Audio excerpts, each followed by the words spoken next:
Hey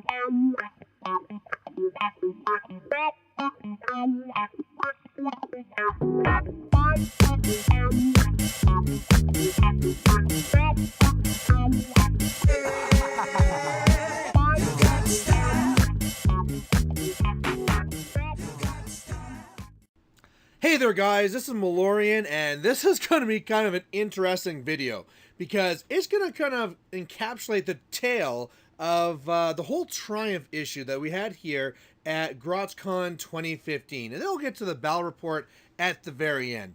So part of Grotscon is the Alberta War Machine Invitational.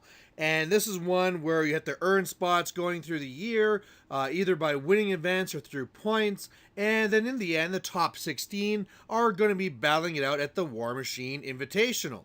Well, in this one here, I got in through points, and it turned out that I'm up against Gord Wepler. Now, Gord Wepler, if you don't know who the guy is, he is, well, first of all, I should say he's a fantastic guy. So, I mean, when I make these here, know that he is a very well-natured guy, and that, I mean, it's not like I really pissed him off doing all this, but he is a very strong circle player. He is part of the Team Canada. He was last year, too, and, yeah, he is kind of known on the global tournament circuit there, especially in the States, as he goes around these things, and it turned out that in this the Invitational, that I got paired up against Gord. Now, right away, I knew that I was in a lot of trouble.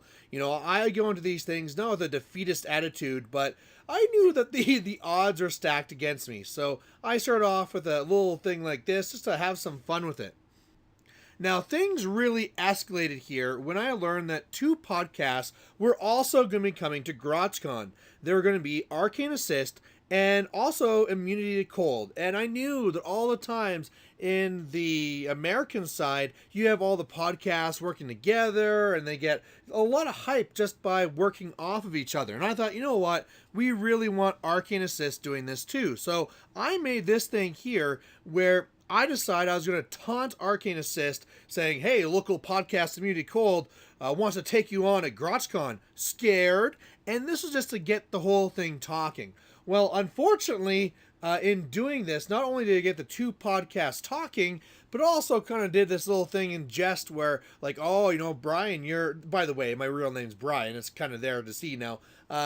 You're now instigating, so this is actually against tournament rules, and so you need to be penalized. So not only are you going to be fighting Gord Wepler for the Invitational, you got to be playing 10 points down, or maybe you should be playing with no Stormwall, or I know, how about you have to be playing with Triumph? I try and find a good spot for all jacks and all units, but man, Triumph kind of really pulls for one, because he's kind of bad.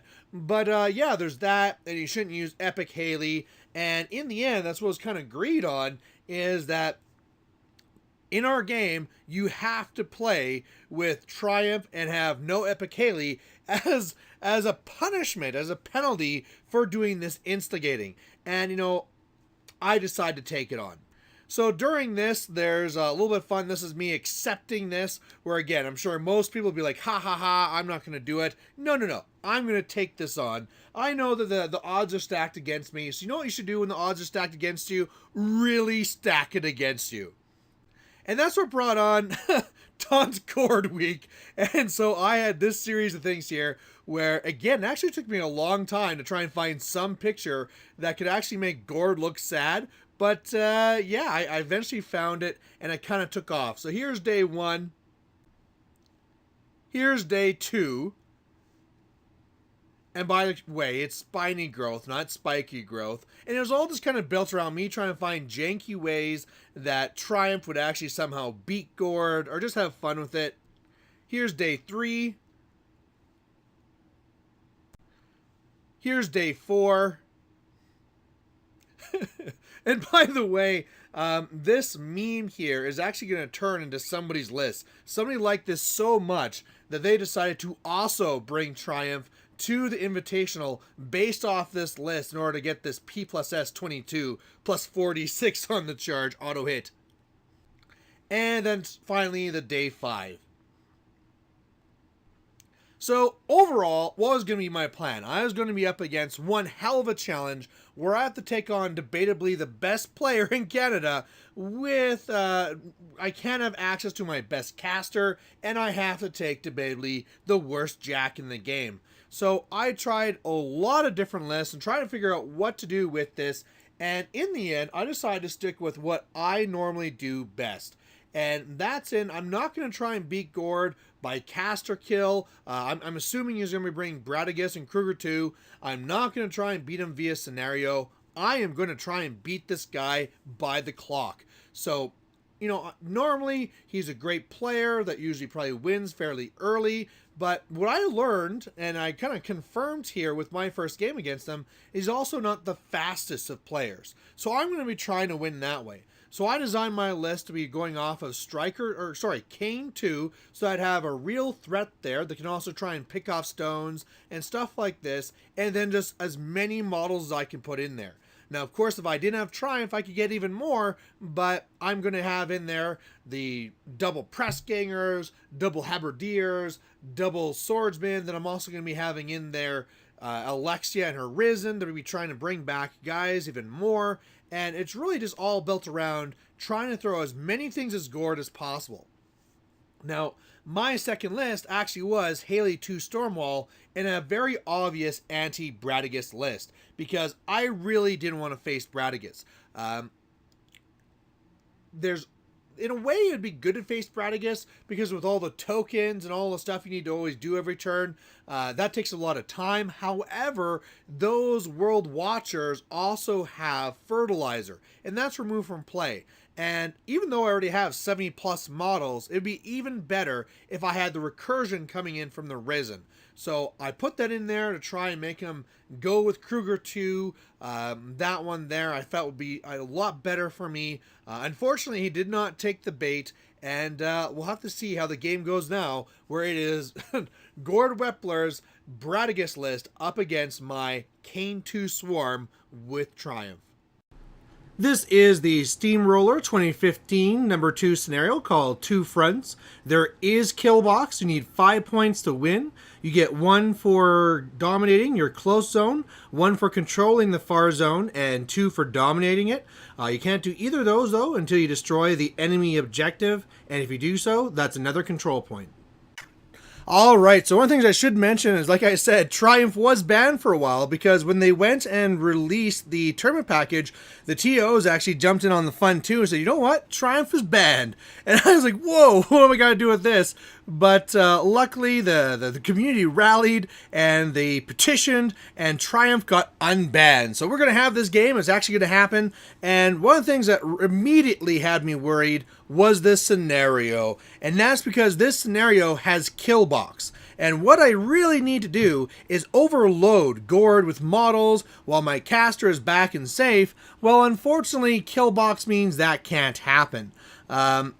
I could try and kill box myself, but I mean, Brad can go for scenario 2 very quickly, and I just can't allow that. So I'm going to have to really hope that the flood of models, it's 70 plus models, is going to distract Gord enough that he's not going to really see it coming, which is probably a long shot, but hey, that's what we're going to hope. So luckily, I won initiative. If it was kill box and he won initiative, it'd just be game over for sure. But luckily, I won initiative, and I'm setting up all my guys. We're having lots of laughs of how insane it is that I have all these models. I'm going to be having the Sword Knight central, and I'm going to be having the Halberdiers flanking. Now, that's really because the Halberdiers, with their reach and their combined melee, I'm really hoping to get along the flanks and get to those stones. Like I said, Killbox is really threatening, where he can just port up feet and then beat back his way to me. But if I can destroy those stones, I'm in a much better spot. So here I am with all my models down. Triumph there too, hoping to do his best. Pressganger's obviously in the center. He has the Bradigus and the 2 Guardians in the back. And then he's going to have his usual thing in the front here with the 6 Watchers, the 3 sets of stones, and the 2 Sentry Stones. Now, he probably doesn't need to be popping clouds in this thing. He's going to be probably using his Treekins for sprays, And that's semi-good and semi-bad. It's bad for me because he'll be trying to clear out all my swarm faster than normal, but then again, that's lots of rolls. In the past, when I've been trying to deathclock people, I have just gone up and said, like, spray me, take your rolls. Either way, right now, I could be running up a lot further, but I'm deciding to stay back to the point where he can't just advance and shoot me, try and preserve as many models as possible. Plus, I mean, what's the real difference? He's going to walk up and try and shoot anyway. But there's my first turn. Blur is on the bottom press gangers, just in case I got that guessing wrong. He did walk up and try and take a shot, and I did do it right. And now he's going to be doing his whole thing here. And I noticed that he's playing a lot faster than he did in our first game. But even then, he has a lot he needs to do with all these guys and all their tokens. Need to make sure he puts up the Animus and Stone Form and all the rest of it. And he has this interesting formation he does with his Treekin. And I know I gotta try and kill those Treekin, or at least minimize them, because I don't want his first turn getting lucky, spraying away lots of my models, and me just being like, well, I wonder what I do now. So my prime directive for this first turn will be to try and kill those Treekin, or at least a few of them, so it's not overly done, especially the ones in the center. You know, he can spray on the sides if he wants, but if I could kill most of those Treekin in the center, I'd be very happy. So there's his first turn. We're going back to my second turn now, and I'm going to be dropping Blur because it's not really going to matter past this point. The Halberdiers are going to continue their extreme flanking on either side, now getting to a rather serious threatening position where he can't just ignore them. Press gangers on the top are going to run up and just engage everything as best they can, and also spread out.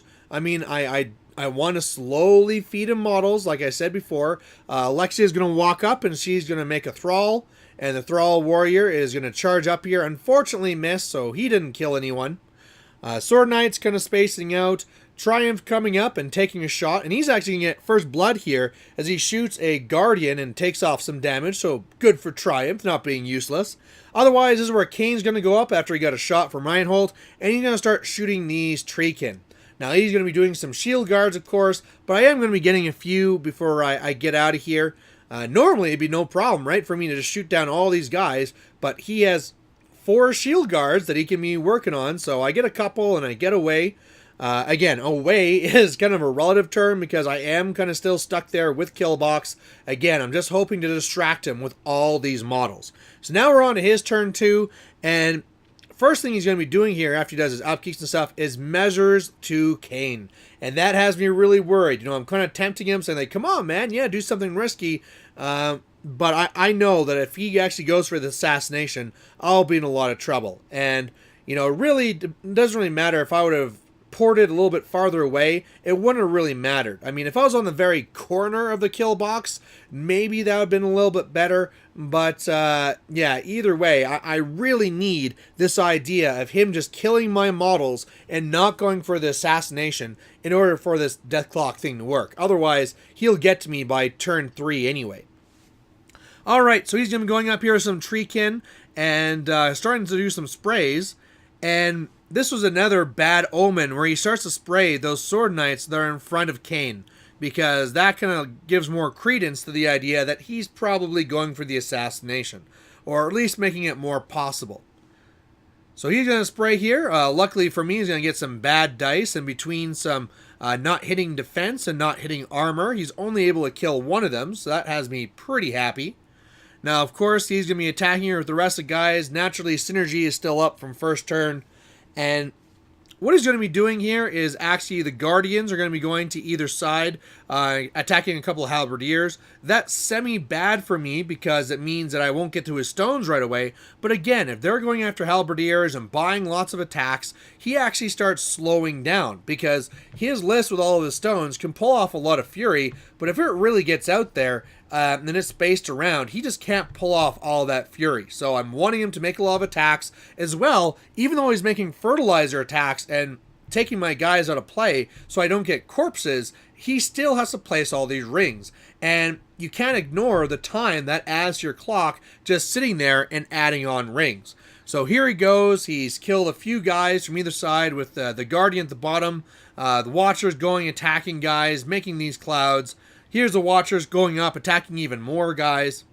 Not really making a lot of toughs here. The odd one, in the end, he's probably going to get me anyway. But One of the things here is that now this Watcher is going to come up, and he's going to be able to shoot this Sword Knight and take him out. So now there's nobody between me and Bradigus, and that's kind of bad. But he is still going after a lot of other things here, burning up his clocks. That's awesome. Watchers either side, killing what they can, not really advancing, and that's what I need. Kill all the guys you want, but I'm going to just keep on feeding them to you while I stay back. But here he's gone, and now this is where I see it's over. He is going for the assassination. He's going to be porting up here Bradigus. He's going to feat and then be in reach range of me. Now, again, if I would have been further up, he would have to do some beatbacks, but he probably still could have gotten to me, and that's the game. Now, I was a little bit bummed after that because I really wanted to last more than 2 turns. I don't want to blame Scenario, but Scenario definitely played a big part in it. I did have some other things I could have done. I could have put Tough on those Sword Knights to keep them alive. Blur could have been on those Sword Knights to keep them more in the way. But in the end, I was going to be kind of stuck and in that zone there where he could get to me. Another thing I could have done, though, as well, is that when I went up to shoot those Treekin, if you go back and look at it, the stones that actually teleported Bradigus, there was one right there, too, a little bit further back. I'm pretty sure I could have gotten to it because it's further back. Maybe couldn't have shield guard as much either. And if I would have taken out that stone, that'd be already 1 set down, and Bradigus can't get to me that turn. So that could have been the thing that could have really helped push it longer. But either way, it made for a very funny story for this weekend. Lots of laughing and teasing going on. And even though I wasn't able to stand up to it and actually bring up the goods in the end, it was a ton of fun. And hopefully you guys, you just liked watching this story and this battle report. So catch you later. Bye.